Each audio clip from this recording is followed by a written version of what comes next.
Bueno, yo leí que... Es que hice un doctorado, pero nunca hice la tesis doctoral. Entonces nunca me recibí. Doctorante. Soy doctorante.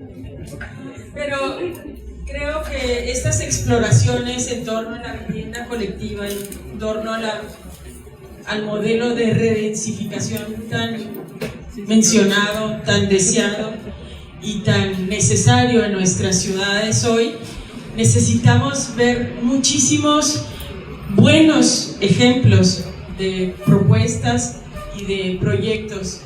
Y el diplomado de vivienda colectiva, esa es su intención, que además nos permite tener invitados como el arquitecto Mora Grega. Y me voy a permitir leer una muy breve reseña de su experiencia. Nació en Guadalajara, México. Es arquitecto por el Instituto Tecnológico de Estudios Superiores de Occidente, con programas de intercambio con la Universidad Iberoamericana de México y con el programa de posgrado de arquitectura de la UCLA, becado por la Universidad Politécnica de Cataluña. Cursó el máster de la gran escala, la arquitectura de los nuevos entornos, bajo la dirección de Eduardo Bru. Cursó el programa de doctorado de proyectos arquitectónicos en la Universidad Politécnica de Cataluña y participó en varios proyectos con Tonet Suñer en Barcelona. Fue cofundador de Hipogeo en Guadalajara en el 2000 y se incorporó como profesor del ITESO durante 2 años en el 2002. En el 2007 fundó Álvaro Mora Grega, arquitecto. Ha sido finalista en 2 ocasiones del premio Obras CEMEX, en el concurso Urban Intervention, The Howard Wright Design Ideas Competition for Public Space, en Seattle. Obtuvo mención honorífica, así como en el concurso de Plaza Mayor para Medina del Campo en España. Vive y trabaja en Guadalajara, México, y nos brindará su experiencia y algunos de sus proyectos en esta charla. Muchísimas gracias a todos por estar en este viernes aquí. Muchísimas gracias, Álvaro Mora Grega. Gracias.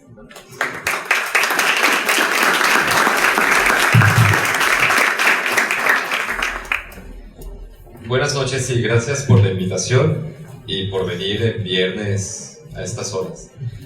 Ya deberían de estar dormidos todos los chavos. Bueno, voy a hacer una presentación de nuevo de unas anécdotas que presenté en una conferencia hace unos años, pero que sigo pensando en esas anécdotas. Son 3 cosas que me pasaron, pero bueno, también al principio quería hacer una reflexión muy rápida y luego les voy a presentar 3 proyectos de vivienda colectiva. Entonces, bueno, el tema de la vivienda colectiva siempre me causa una sensación doble porque me parece que en lo colectivo también está el anonimato, y ese anonimato creo que después te lleva como una falta de identidad, no solo cultural, sino también de uno mismo.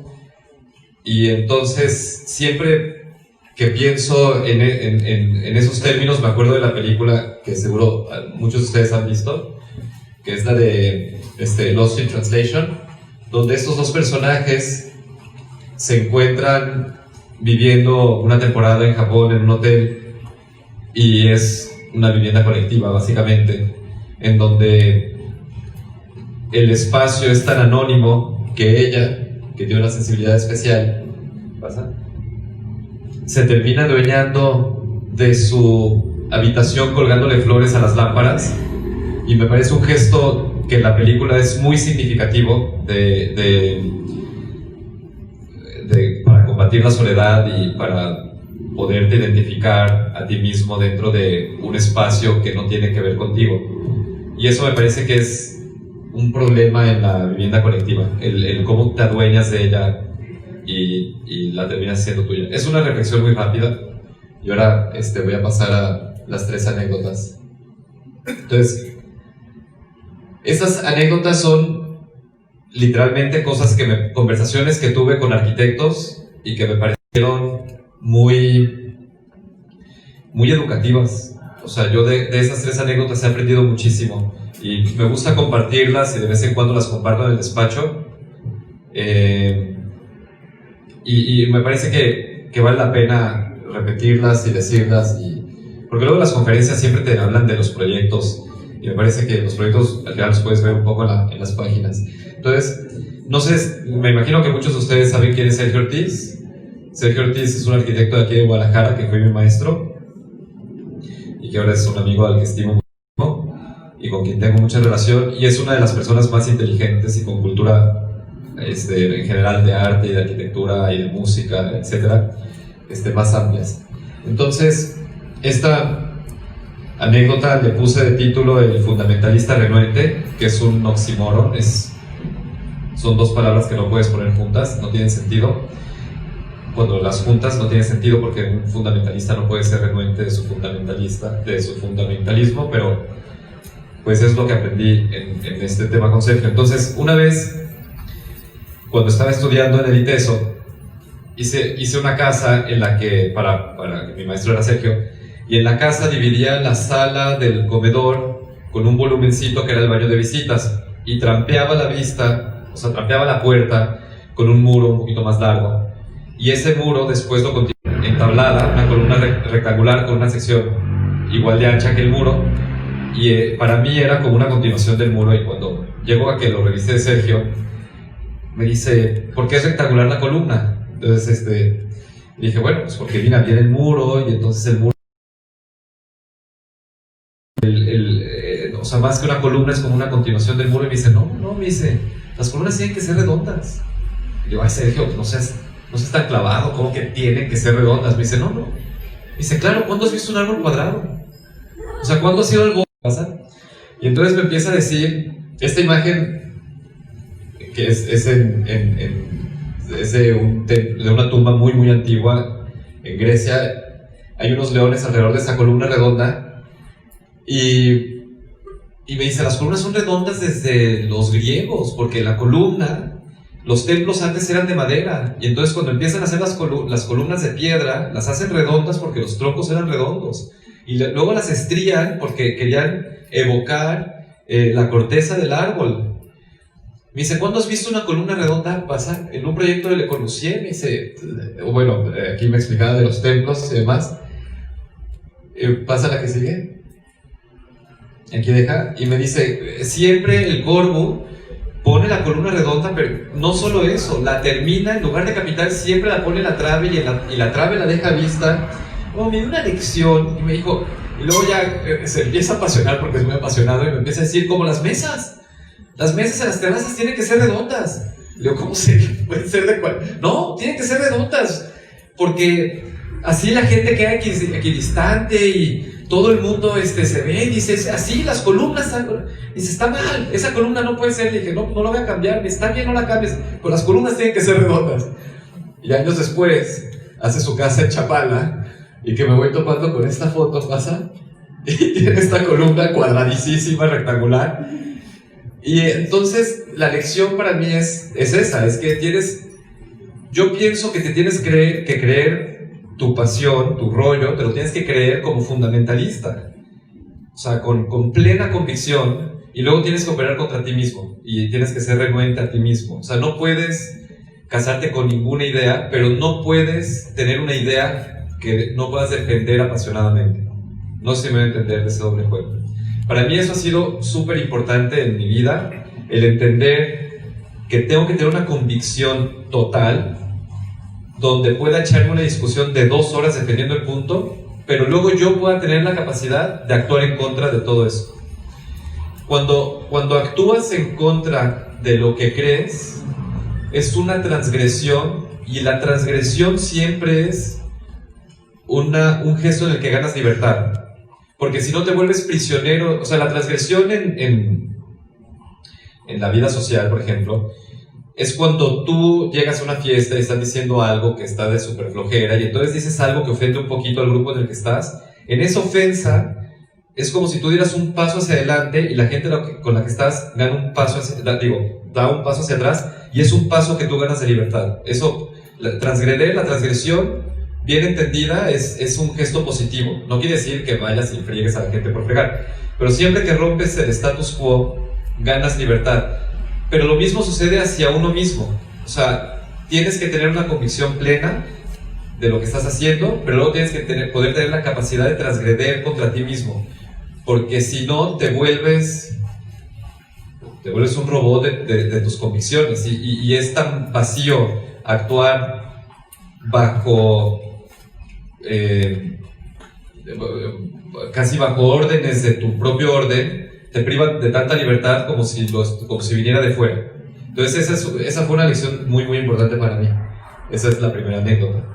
Y la segunda, bueno, esta ya después, otra casa de Sergio Ortiz, en donde ya todas las columnas están ocultas, son PTRs ocultas en la carpintería, y genera estas cortinas de vidrio y estos pasillos que me parecen súper bien logrados, y donde mete los espacios exteriores a la casa de una manera con mucha capacidad escenográfica, pero realmente no lo hace como escenografía, lo hace para que se vivan los espacios, son espacios de transición, pero son muy muy bonitos, ¿no? Entonces eso que la columna tuviera que ser redonda, pues no era tan así. Pero sí es así, es lo padre. La siguiente anécdota es de Andrés Casillas. Sí, Barragán solo reconoció a un discípulo en su vida, y no fue Legorreta, fue Andrés Casillas. Y Andrés Casillas sigue vivo, lo pueden seguir en Instagram inclusive, y es de los arquitectos más interesantes de México, que ha habido en la historia de México. Y entonces, una vez, yo cuando era chiquito, durante unos años fuimos mejores amigos, su hijo y yo iba mucho a su casa, una casa que tiene, que todavía se puede ver, allá en el Parque Colomos, pero en el chiquito, donde está la calle Colomos, por ahí en Providencia. Y era una casa que a mí me parecía muy enigmática, un espejo de agua y unos espacios súper bien logrados, muy interesante. Y Andrés Casillas siempre trabaja a una escala muy pequeña, a diferencia de Barragán. O sea, hace casas grandes, pero es un maestro en la escala pequeña. Me recuerda inclusive a Adolf Loos, que también llegas a los espacios, son pequeñitos y bajitos, muy acogedores.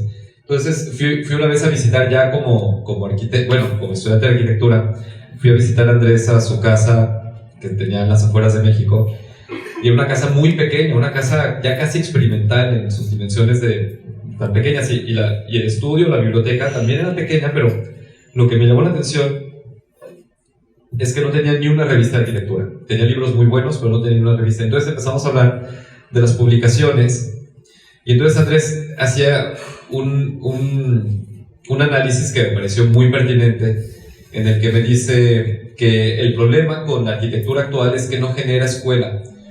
No sé si alguien tiene presente Alvarobelo, un pueblo que son casas circulares encaladas en blanco, y todos los techos son como conos de piedra. Es muy muy bonito, y todas son iguales, y no hay una autoría arquitectónica. Es como si uno va al centro y ve todas las casas con patio y con zaguán. No se nota mucho la diferencia de pero cuando las hicieron si había un arquitecto, y el arquitecto decía, ahora voy a hacer las molduras de la ventana así y asado, pero el arquetipo no se modificaba, era constante. También si uno va por las calles en París o en Barcelona o en los pueblos en México, no hay una autoría clara. Había arquitectos, se hacía la casa, pero el arquetipo se respetaba, y era el zaguán, el patio y demás, y jugaban un poco con ya, bueno, si la biblioteca era más grande, o si el salón era más pequeño, si la casa era de un señor rico, pues quizá tenía 3 patios en lugar de 1 o 2, etc. Pero el arquetipo siempre se respetaba. Y Andrés me decía que para que se genere escuela, tiene que haber un ejercicio constante de repetición. Y hay un texto muy muy bonito de Louis Kahn, que habla con Barragán, precisamente en su casa, y habla de lo que es la tradición, y Barragán le dice que es como si hay una obra de teatro, y cada gesto en la obra de teatro o sea, lo anterior se destruye, y que esa es la tradición, es algo que surge de un gesto anterior, pero el gesto anterior se destruye y ya nunca es repetible, y siempre va hacia adelante. Entonces la escuela se forma cuando a base de repetir vas perfeccionando, y se van consolidando ciertos rasgos típicos, como en la Escuela de Arquitectura Tapatía, que Sergio Ortiz creo que es de los exponentes más logrados ahorita, es ese ejercicio de la integración del jardín a la casa, de la terraza, estas cosas que exploraron Ursúa, Barragán y Díaz Morales, después de que Barragán les presentó los poemas y los libros de Ferdinand Baker, donde había este ejercicio de integrar la casa, la naturaleza y todo eso. Entonces, Andrés decía que el problema con las publicaciones, si quieres pasar, es que las publicaciones para vender tienen que presentar cosas nuevas. O sea, una revista que te presenta una casa del 2019, vamos, con un patio y una fuente bonita y demás, y luego en el 2020 te presenta otra casa igual, no va a vender la revista. Entonces, que las revistas se forzan ellos mismos, los editores, a estar presentando cosas diferentes. Y tú como arquitecto, como quieres trabajo, y para que te den trabajo te tienen que publicar, te pones a hacer cosas diferentes y caes en el juego del editor. Y entonces, como haces cosas diferentes, les interesas a los editores entonces publican tu obra porque es diferente, y al contrario de generar escuela, lo único que están haciendo es bombardeando con pura estupidez, con puro ejercicio muy superficial de juegos volumétricos y que la verdad es que no tiene ningún chiste, si quieres pasar. Y pasan estas cosas terribles, bueno, esta no, como la anterior, y en cambio hay ejercicios tremendos de repetición, y yo creo que los más interesantes del siglo XX es Mies, que dice que Mies dice que ya lo único que haces es trabajar el detalle, pero la propuesta arquitectónica ya siempre estás repitiendo como el proyecto anterior, pero lo estás mejorando un poquito, Si quieres pasar. Ese es Crown Hall. Pero esta imagen me encanta porque estos edificios... ¿Tú ibas a poner la foto? Sí.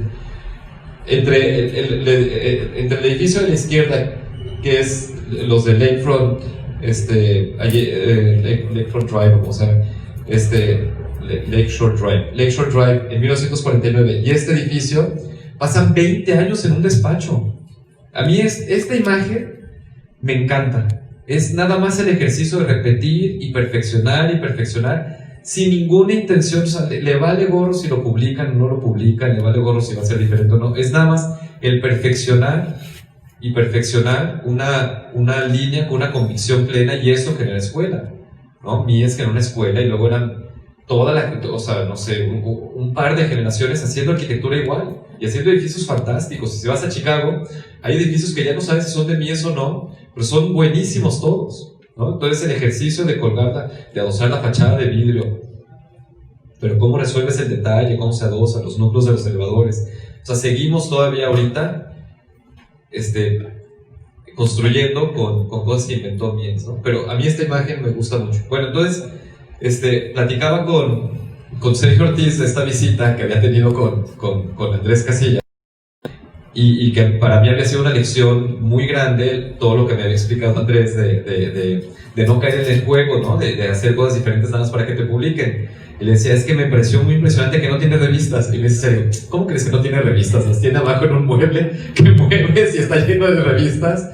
Y entonces eso todavía me pareció mejor, porque me parece que evoca lo anterior, de que también, o sea, Andrés estoy seguro que se cree todo su rollo, y es cierto, pero luego pues también tienes que tener las revistas, o sea, también tienes que ver qué está pasando, o sea, una cosa no mata a la otra, ¿no? Es un poco lo que decían antes del fundamentalista Renuente. Pasa. Y la última anécdota fue una conversación que tuve con Tonet Suñé. Esta es su casa. Tonet es un arquitecto catalán los que son de mi generación se van a acordar perfectamente. Barcelona siempre ha sido una ciudad importante en el mundo del diseño, pero en el 2002 tuvo tanta presencia en las Olimpiadas que se marcó como un hito, un momento. Y todos los arquitectos que estaban trabajando en los 80s y que empezando en los 80s, como Tonet Suñé, y que en los 90s empezaron a hacer proyectos, se proyectaron mucho, y el estilo catalán del diseño se proyectó mucho en las Olimpiadas. y uno de ellos es Tonet Suñé. Él vino a dar una conferencia a la Ibero cuando yo estudiaba en la Ibero y nos tocó pasearlo. Éramos los choferes de Tonet y nos hicimos muy amigos, una amistad que conservé con él hasta que falleció hace unos 6-7 años. Y entonces cuando yo me fui a vivir a Barcelona, trabajé mucho con él, pero nunca trabajé para él. No sé, él era muy generoso y entonces una vez le dijimos, oye Tonet, pues fíjate, hay este concurso, ¿por qué no lo haces en tu despacho y te ayudamos? Y dice, no, hay que hacerlo como socios. Y nosotros estábamos bien jóvenes. Cuando digo nosotros me refiero a Luis Aldrete y a mí, que vivíamos los dos en Barcelona y éramos muy amigos y estábamos como siempre haciendo proyectos juntos y demás. Entonces, con Tonet una vez lo fui a visitar a su... Pero además Tonet era un personaje muy sofisticado, era un bon vivant, ¿no? Un personaje que vivía bien y con muy buen gusto y muy fino, y en su arquitectura era que era muy lógica y muy racional. Siempre tenía esta cosa muy sofisticada y de buenos materiales y de buenos espacios. Y luego el interiorismo le ayudaba a su esposa, que había sido diseñadora de modas, muy famosa en España, y ponía telas suntuosas que no estás acostumbrado a ver en esos proyectos modernos, y era muy bonito en esta casa. No se alcanza a ver, pero allá adentro hay unas cortinas de doble altura de terciopelo azul preciosas. Y si alguien te dijera, oye, te voy a poner unas cortinas de terciopelo azul, pues a lo mejor te choca un poquito, pero eran súper bonitas. Y luego unos tapetes, ¿saben ese verde de las lámparas de las bibliotecas? Es un verde muy bonito, un verde botella, unas alfombras de ese verde, como con un aprecio. Era muy moderno, pero tenía una conciencia de que hay ciertas cosas que siempre tienen que ser como iguales, ¿no? Como una tradición de colores y de paletas, así, muy, muy bonito. Entonces, una vez llego a su despacho y acaba de ir a Rotterdam a dar alguna conferencia, y me dice que fue a ver el Kunsthal de Rem Koolhaas en Rotterdam, un proyecto muy interesante, con un programa muy complejo, resuelto de una manera que está muy bien. Y entonces me explicaba que llega y que lo ve y que, si quieres, pasa, y que le llama la atención que el edificio es muy bonito, este edificio. Entonces que ve esta gran pastilla de mármol con cristal abajo, y que empieza a caminar enfrente de los paneles para ver cuál era la puerta, y no encontraba, y entonces se movía así para ver si alguna se abría. Entonces dice, bueno, había una rampa de servicio. Entonces pasé por la rampa de servicio y me fui arriba. Cuando llego arriba empiezo a empujar paneles y no encontraba la puerta, y que el edificio se le hacía muy bonito. Entonces que regresa por la rampa esta de servicio, si quieres pasa, y pasaba hasta que se da cuenta que la entrada es esta puertita en la rampa que él pensaba que era una rampa de servicio. Y si tú analizas el proyecto en los planitos y esquemas de Rem Koolhaas, bueno, con esta rampa resolvía todo el proyecto de una manera súper sofisticada. Y entonces, como la tercera vez que pasa, dice, ya, la puerta es la puerta de la basura que está en la rampa de servicio. Entonces ya regresa y efectivamente la puerta pasa. Este es el edificio, es un edificio muy bonito, pasa.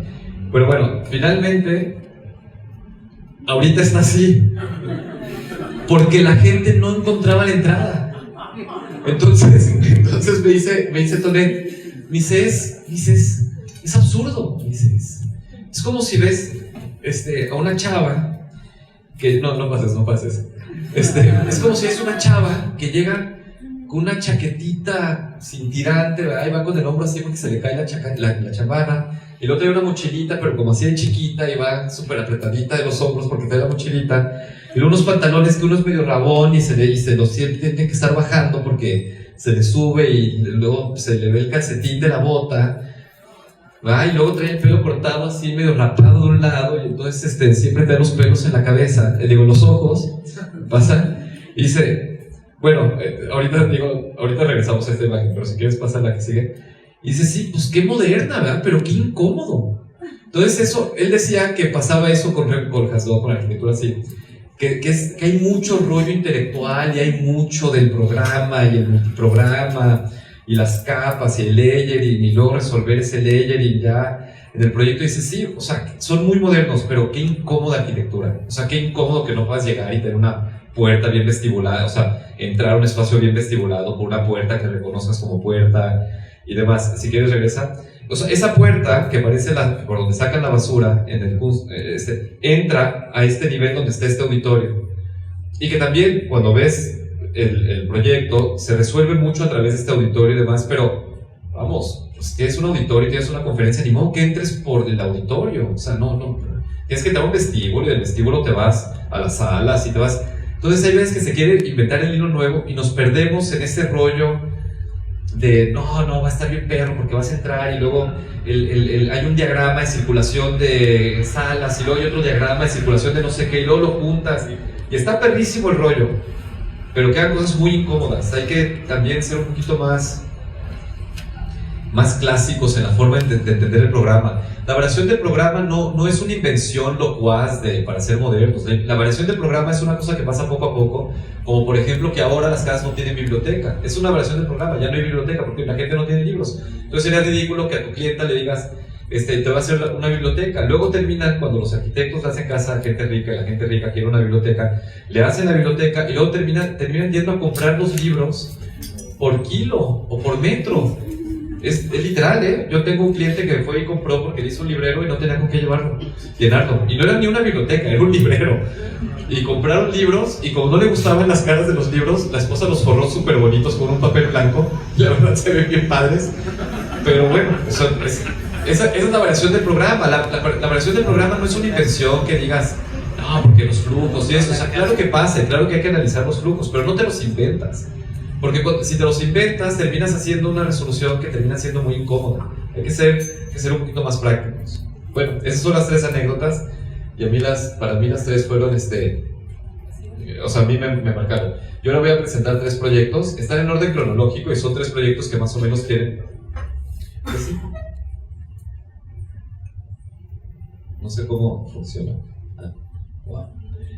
Bueno, entonces están espaciados como 2 años y medio, 3 años de uno a otro, ¿no? Entonces, el primero es CGL, que algunos de ustedes, creo, fueron a visitar el otro día, y es un edificio que yo hice una promoción mía, que yo, si pueden en un momento dado ser sus propios clientes, lo único que tienen que traer es una muy buena preventa. Entonces, con que conozcan unos cuantos clientes que seguro les compren desde la entrada, háganlo. Es un riesgo que vale muchísimo la pena hacer. No quiere decir, mucha gente piensa que yo financio mis proyectos. No, yo manejo una preventa exitosa, siempre con proyectos muy pequeñitos, donde sí tienes amigos que te van a comprar 2, 3 y con eso arrancas y demás, ¿no? Entonces esta fue una promoción que así hice aquí muy cerca. Y entonces, bueno, no voy a reparar mucho ya en tema teórico del rollo de lo que es la vivienda colectiva. Voy a explicar rápido los proyectos y ya. Aquí, bueno, el terreno es un terreno de 530 metros o así. Yo lo compré para hacerme una casa para mi familia, pero al final decidí que era mejor en ese momento para nosotros invertir el terreno, meterlo como inversión y hacer unos apartamentos de venta. Y a mí me gustan, yo creo que a todos nos gustan mucho los lofts, ¿no? Esa idea romántica del pintor en Nueva York en los años 50, cuando se salen las fábricas de tela de Soho y las empiezan a habitar artistas porque eran espacios muy diáfanos donde cabían los lienzos, ¿no? Hay una película de Jackson Pollock donde era un departamento de Nueva York típico y no cabían los lienzos. Entonces lo tenían en el pasillo, en el comedor, en la sala era un solo cuadro y así lo iba pintando. Luego ya se fue a vivir a los Hamptons y allá en su casa tenía un estudio más grande. Pero ese espacio diáfano y así, yo quería hacer eso. No como te venden aquí que te dicen un loft de 3 habitaciones, comedor y cocina, eso no existe. O sea, un loft es un espacio, loft es espacioso. Loft es un espacio diáfano que no tiene nada. Entonces hicimos estos... entonces yo quería partir de una unidad de 60 metros cuadrados, que es esta, sin habitaciones ni nada más una pantalla de un vidrio esmerilado que te encierra un baño, ¿no? Lavabo, excusado y regadera. Acá un cuartito de lavado con una puerta y eso es todo, ¿no? Y aquí se extiende una barra y aquí va el refrigerador y tú lo acomodas como quieras. Si quieres poner la cama acá un comedor, la sala. Aquí hay un acomodo de mobiliario que hicimos para un departamento que nos quedamos. Y entonces yo lo que le decía al constructor, le dije, oye, pero lo quiero hacer de ladrillo aparente. y el ingeniero, perdón, estructurista, y me dice, lo que pasa, Álvaro, pero le dije, pero quiero que puedas comprar 3 y hacer un departamento de 180 metros sin columnas ni nada. Y me dice, pues es que necesitarías unos muros como de 1 metro de ancho, o sea, siendo de pisos y así, y los quieres de ladrillo, tendrían que ser muy anchos. Entonces me puse a pensar cómo hacerlo, y entonces se me ocurrió, o inventé un sistema que realmente siempre ha existido. No sé si se acuerdan que los romanos, en sus clases de historia, que los romanos construían el muro romano, que ponían piedra bonita de un lado, piedra bonita del otro lado, y en medio echaban piedra con cemento romano. El cemento romano era un cemento hecho muy similar a como lo hacemos ahora. Y entonces dije, bueno, ¿por qué no hago un muro de ladrillo, otro muro de ladrillo, y en medio le echo concreto? Y el ladrillo lo dejo como siembra muerta. Así estoy siendo honesto con la utilización del material. No es una fachareta puesta posteriormente para que parezca, sino que lo utilizo realmente como parte del proceso constructivo, y así lo hicimos. Y al final creo que quedó bonito el edificio. Y entonces hay un núcleo de concreto y hay doble muro. Entonces los muros además son anchos y quedaron bonitos, pero no tan anchos como hubieran sido, ¿no? Si fueran todos de ladrillo. Si quieres pasar. Y luego hay muchos temas en los que no quiero reparar demasiado porque no me gusta mucho presentar proyectos, porque realmente lo que ves es más o menos lo que hay. Pero bueno, hay un tema muy claro, o sea, hay un basamento. Ese basamento es bien importante en la colonia americana, la forma en la que se relaciona las casas con los jardines, o sea, con el jardín, con la servidumbre del jardín, pero que el jardín, no en esta casa que es de Don Nacho, pero porque era una casa, una mansión, ¿no? Con las casas más pequeñas siempre hay una relación de terraza en esa servidumbre, y esa servidumbre que ahorita no se utiliza en las colonias nuevas, pero que te la sigue pidiendo obras públicas, en aquella época sí se utilizaba, y hay siempre una terracita donde saca sillas y la gente ve a la gente pasar y demás, y a mí me gusta mucho eso. Entonces puse unas terrazas que hay sillitas, y la gente de estos 2 departamentos ahí lo utilizan. Siempre cuando visitan los alumnos, siempre les explico que el urbanismo, mucha gente cree que el urbanista es un señor que está en gobierno trabajando y viendo dónde van los semáforos y eso, ¿no? No, yo pienso que el urbanismo se hace cuando haces una fachada, ahí empieza el urbanismo. Y es bien importante entender que tu fachada es el muro de la calle, no sé cómo decirlo. Entonces nos preocupa mucho siempre cuando hacemos un cuarto, los muros y dónde va la puerta y la fuga espacial y demás. De esa misma manera nos tiene que preocupar cómo resuelves la fachada ante la ciudad, porque es el muro de la calle, ¿no? Y entonces esta relación de espacio semiprivado, privado y público creo que es bien importante en la colonia americana. Si quieres pasar, Carlos. Luego ya el acomodo de las ventanas, pues una composición abstracta. Realmente si recuerdan, aquí se divide un departamento de otro, ¿no? Esos son unos, luego acá hay otros, y entonces hay unas cargas que por aquí pueden bajar y por ahí no hay ventana, pero todas las demás ventanas las podemos poner donde quisiéramos. Azul también es bien importante en Guadalajara, el tema de orientación solar, entonces cuidamos mucho la orientación, que es una de las cosas que a mí más me preocupan. Un espacio confortable siempre es un espacio que tiene buena orientación. Y cuando hagan una casa, fíjense dónde comen los albañiles cuando está en proceso de obra, y ese es el mejor espacio. Y si los albañiles están comiendo en la cochera, ya la regaron. Pero cuando están haciendo una casa y los albañiles, cuando ya están forjando las losas y están comiendo en la sala o en el comedor, van súper bien. Quiere decir que va a ser bien agradable ese espacio. Bueno, temas de orientación, controlar luz y esto. Pasa. El ingreso a través de la servidumbre lateral. Luego manejé, ya se ha perdido mucho el concepto del ornato, del adorno. ¿Sí? La decoración la decoración es dignificar, es el decoro. ¿Sí? Cuando de ahí, etimológicamente vienen donde mismo. Cuando te hacen una propuesta con decoro, es que te hacen una propuesta digna. Decorar es dignificar el espacio. Y el ornamento también tiene que ver con todo este tema de la dignificación. Y esa que para mí no se perdió, es un rollo teórico que podemos reparar en él, pero cuando el Corbusier y la Bauhaus empiezan a hacer procesos industriales para poder resolver el problema de habitación después de la Primera Guerra Mundial, eliminan el ornamento porque dicen que es ya como una cosa burguesa, que no se puede, que no puedes resolver miles de viviendas y que más bien lo que tienes que hacer son esos procesos industriales. Pero es bien engañoso, porque claro que utilizaban el ornamento o sea, la forma en la que resolvían el barandal, la forma en la que escogían poner una ventana redonda. Claro, ellos decían, no, es que son los procesos industriales de cómo se hacen los barcos, de cómo se hacen los aviones, pero hay una selección, y en esa selección hay una forma de poner algo que dignifica la vivienda. Entonces, no caigan en ese juego de decir, no tiene que tener nada de adorno. Y yo aquí hice un juego con las crucecitas que son evocativas de las celosías de Barragán, que eran de cruces, que vienen de las celosías moriscas. Y yo ya pues nada más las voy como tirando y así, pero es eso, es un adorno. Y me gusta el de vez en cuando en las obras meter cosas decorativas así, que se han perdido mucho en la arquitectura. Pasa. Y bueno, por detrás, toda la fachada norte es una orientación súper bonita para iluminar con vidrio esmerilado, que es un vidrio chinito como de los años 20, porque difumina la luz y es la iluminación con la que trabajan los pintores, porque no te produce sombras. Es una iluminación muy muy bonita, ¿no? Y fue adrede y así quisimos manejarlo. Pasa. Y bueno, las escaleras adosadas a la fachada, porque se hacía un volumen muy grande, se ponía un núcleo vertical. Fue por eso, o sea, se hacía un volumen tan grande, una torre tan grande al lado del elevador, que dije, no, se ve muy desproporcionado. Y dije, ¿por qué no las hacemos adosadas a la fachada? Y entonces así las hicimos y quedó bien. Y ya por dentro es este tema de la iluminación, tiene una iluminación muy bonita de los departamentos.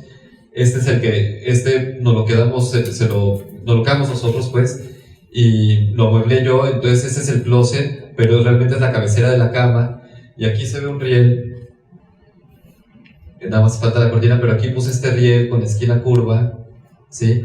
Y entonces aquí podías encerrar la recámara de esta manera. Aquí va el mueble de la tele, que luego se puso, el sofá, y el respaldo es una banca. Entonces separas el sofá un poco y ya te caben 6 personas alrededor de la mesa, que la mesa es apoyo de la cocina. Y la cocina no tiene gabinetes ni nada. ¿Para qué? ¿Va? O sea, está hecho para gente que come fuera de su casa y que quizá en la noche se calienta una pizza. ¿Sí? O sea, no está hecho para hacer una gran comilona. Y hay que reconocer mucho ese tema también en el programa. Es otro tema del programa. No es una invención del programa. La cocina no la usas. Hay una anécdota, no me acuerdo si era Mark Ribot, un músico de jazz en Nueva York, que el arquitecto le estaba haciendo su departamento y estaba muy, muy alterado el cliente porque le dice, no me caben mis libros, no me caben. Dice, no, pues que esa es tu biblioteca y tu estudio. Y le dice, ¿y qué es esto? Dice, es la cocina. Dice, quítala. Le dice, ¿cómo voy a quitar la cocina? Y dice, nunca he comido en mi departamento. Era en Nueva York y era un músico que nunca en su vida había comido en su departamento. En Nueva York bajas, te echas el café, desayunas, luego comes, luego ya llegas a dormir a tu depa. Y así cambia el programa. Y eso es bien importante entender. No es una invención que digas flujos y Beyer, no va por ahí. O sea, sí son cosas que van pasando y hay que tomarlas en cuenta y modifican a la arquitectura. Pasa. Vamos más rápido para que ya lo haga. Bueno, los departamentos también se podían unir en vertical. Puedes comprar y puedes demoler una parte de losa y hacer una escalera. Este es uno de los que quedaron en dos unidades de 60 metros, pero unidas así. ¿Ya? Bueno, hicieron este videito y sale cómo está habitado algún departamento y por eso lo quisimos poner.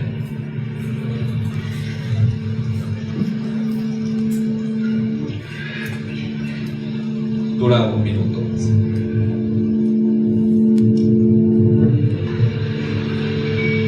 Y luego también me gusta mucho el tema de que hay un libro que deben de conocer, por lo menos los arquitectos de mi generación, que se llama El elogio de la sombra, de Tanizaki, un novelista japonés muy bueno.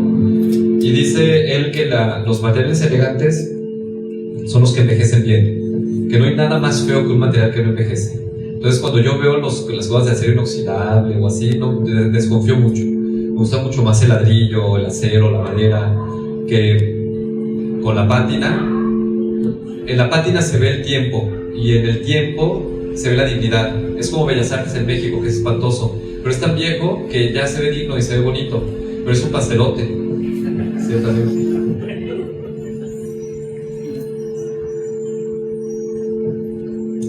Y luego hay muchas cosas, también anecdóticas. Esas ventanas son unas copias de la casa en la que vivo, que es de Miguel Aldana.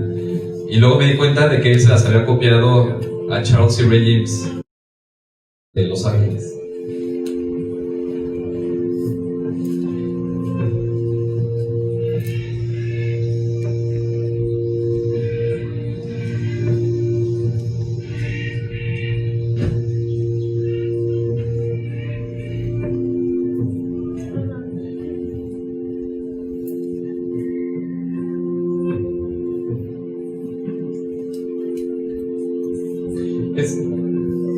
También hay libros que me han influenciado mucho como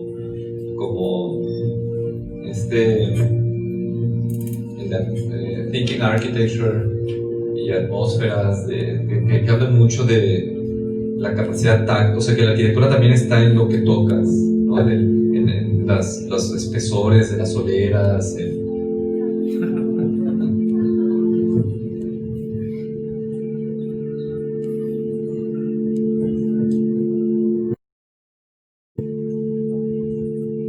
y este está habitado ya, bueno, pues con la decoración de la persona, pero es bien bonito ver cómo en 60 metros cabe una vida entera. Me encanta. Y ahí el vidrio esmerilado del baño pone este librero y lo hace mucho más privado. Él ya sí pone gabinetes en la cocina.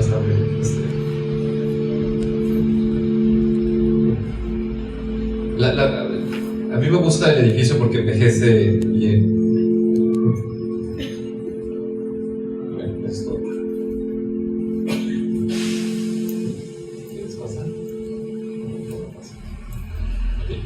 Entonces, el siguiente proyecto es un proyecto.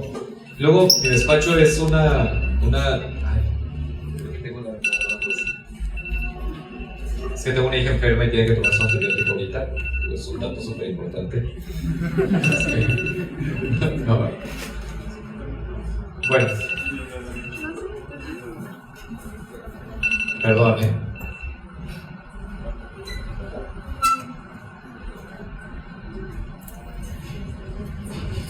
¿Sí? Bueno, entonces este proyecto no se realizó. Iba a decir que mi despacho es una larga historia de fracasos. Que el fracaso siempre es algo bueno, porque aprendes mucho. Y entonces, pero me gusta mucho este proyecto, es de los proyectos grandes que hemos hecho en el despacho, si quieres pasa.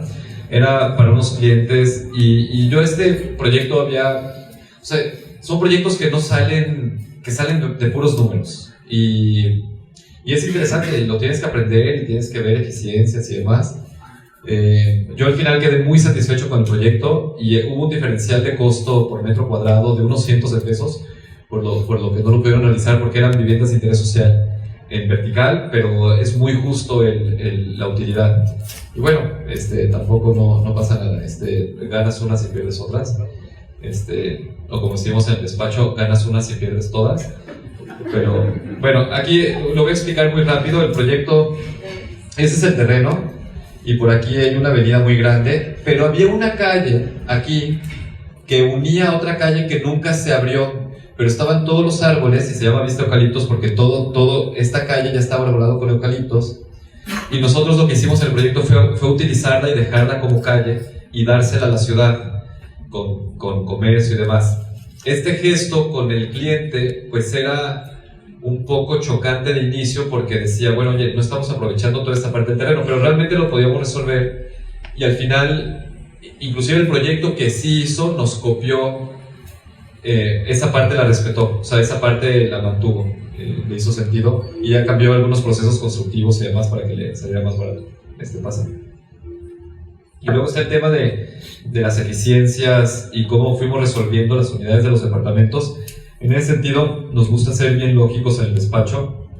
Nos aferramos mucho como a procesos como que se ve aquí. ¿Me pasa? Y bueno, y ya de ahí te vas como de lo general a lo particular y vas resolviendo ya las unidades de los departamentos. Y entonces al final quedamos con una escuadra. A mí me gusta mucho generar ciudad. Y para mí, como decía antes, la ciudad la generas con la fachada. Entonces lo que hacíamos era un edificio muy muy largo, con pocos pisos, para relacionarnos con la avenida de una manera muy, muy urbana, y otro edificio con las mismas características a la calle que ya tenía los árboles. Entonces ahí aprovechábamos para hacer un espacio para correr, con gimnasios, estos que tienen aparatos, pero la calle la hacíamos como calle, y el ingreso estaba hasta atrás, para que sí se circulara, y en esta pastilla poníamos comercio, pero el comercio que escogíamos aquí eran restaurantes para tener mesas. Vamos, lo que pasa en Antares, con la calle Antares, es una vergüenza que tenga que suceder de una manera ficticia. Está muy padre, lo logran muy bien, pero así debería ser la ciudad. Deberían de ser edificios con bares, con multiprogramas, ¿no? Áreas comerciales, áreas de vivienda, de oficinas, que te guste bajar, irte al café, la banqueta. Y es algo que somos poco, que lo logramos mal. Aquí, si uno va, por ejemplo, a Santa Fe, en México, a las áreas más nuevas y desarrolladas en el país, o a la misma zona de, no Andares en sí mismo, sino toda esa zona, son edificios en los que hay un portón, un coche, y no puedes pasar, y no generan ciudad, no hay banqueta. Vayan y conscientemente vean lo que es la calle donde está el hospital, el Centro Médico Puerta de Hierro, y vean, vayan por ahí por el coche y no hay nada. ¿Qué dices? ¡Qué desperdicio! ¿Cómo no todos estos edificios hicieron espacios comerciales abajo? Digo, hay unos tacos, ¿no? Y luego la Ferrari a la vuelta, pero no hay... son calles que podrías estacionarte en un edificio, bajarte, caminar. O sea, es un desperdicio tremendo a nivel comercial. Entonces, nosotros aquí forzábamos todas las circulaciones y bueno, y ya atrás, adentro, poníamos unos edificios más altos. ¿Pasa? Y abajo era el estacionamiento.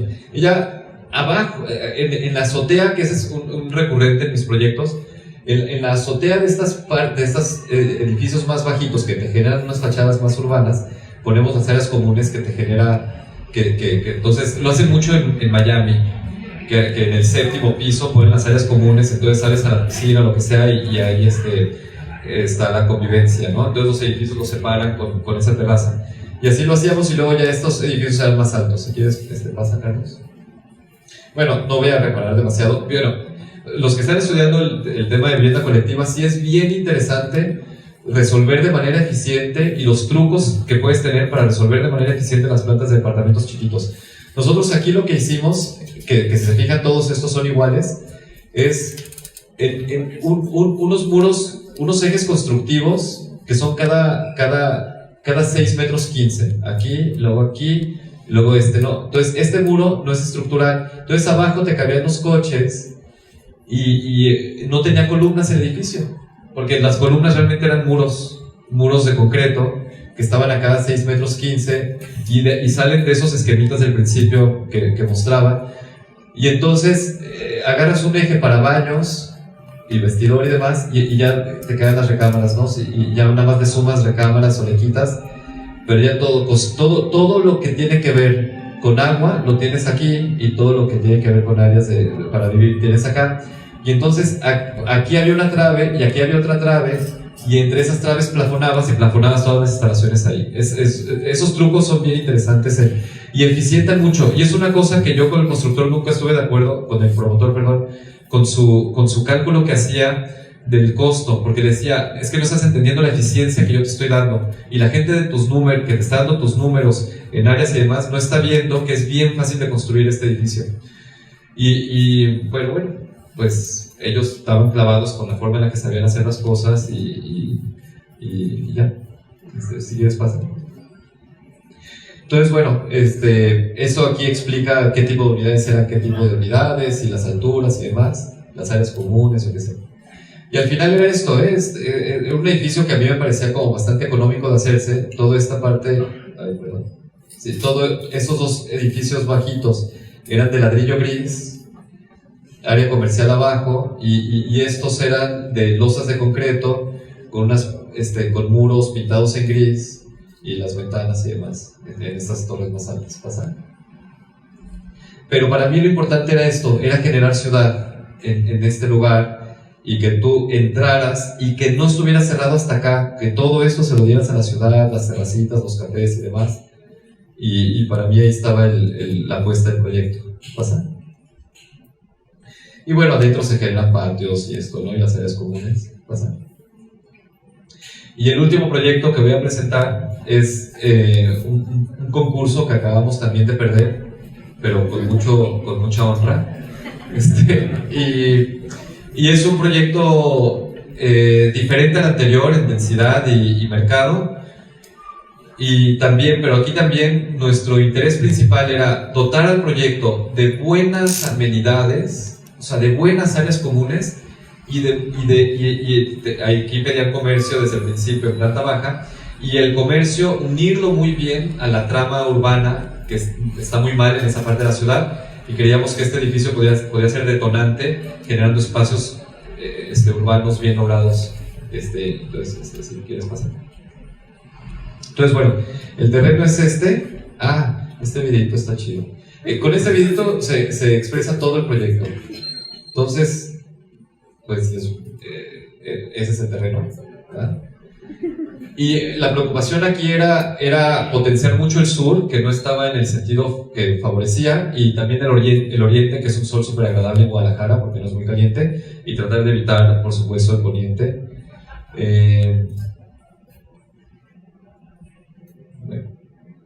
Aquí voy a repetir un poco lo que hice. Entonces, bueno, cuando lo resolvimos, pues quisimos hacer una pastilla que viera sur, luego una pastilla que viera oriente, ¿no?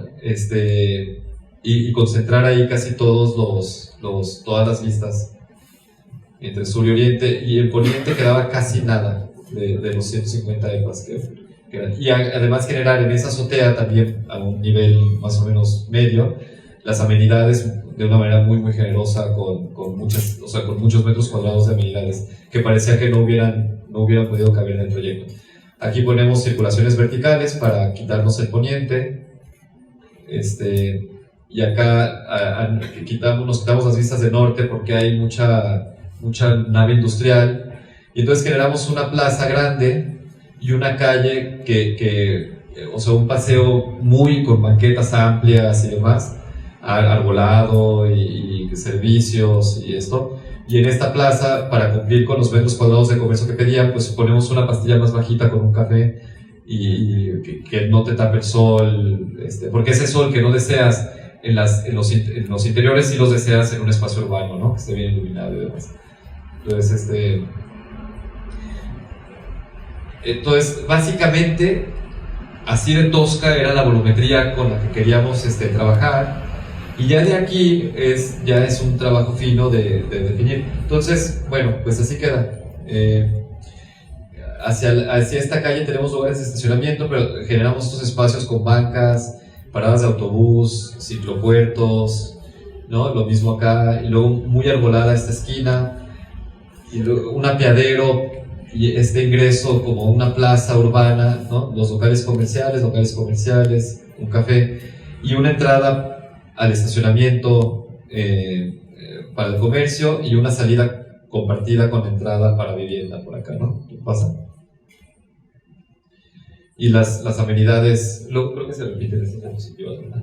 Sí, entonces, si quieres pasar rápido, aquí se ve rápido más o menos cómo eran las amenidades, muy lógico el estacionamiento, muy estructurada, o sea, la estructura muy lógica y muy racional para que funcione bien. Entonces, ya en segundo nivel tienes un comercio muy grande, está aquí como un WeWork, nos imaginábamos, y aquí ya empiezan las plantas de departamentos. Pasa. Aquí todo esto son departamentos, ¿no? Vistas a oriente, vistas a sur, algunos con vista poniente, pero son los menos, porque ahorita sigue pasando. Cuando ya llegas al nivel de las amenidades, las torres estas siguen en vertical, y entonces ya tienen vistas norte-sur, oriente, y solo una habitación tiene sur y poniente, y lo mismo en las demás. Y entonces las amenidades quedan muy grandes, un gimnasio, solario, con alberca, sala, un área para perros, un área para juegos para niños, ¿no? Los núcleos bien comunicados y demás. Pasa. Y aquí también el tema de los departamentos, cómo los manejas. Eran unidades de 60 metros con 2 recámaras, o sea, recámara y alcoba, 70 con 2 recámaras y 80 con 2 recámaras y alcoba.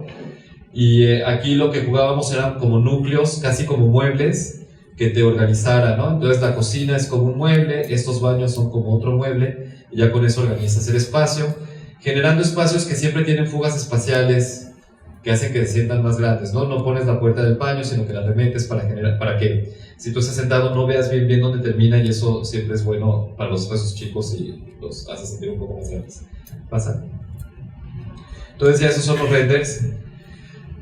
Fachadas flotadas, un poco miesianas, en el sentido de que con una estructura secundaria de aluminio dorado teníamos una piel de prefabricado en escamas, en escamas, y luego ventanas modulares para salir en costo, y luego esa perfilería continuaba, pero ya como pórtico, ya mucho más anchas, para toda el área de comercio.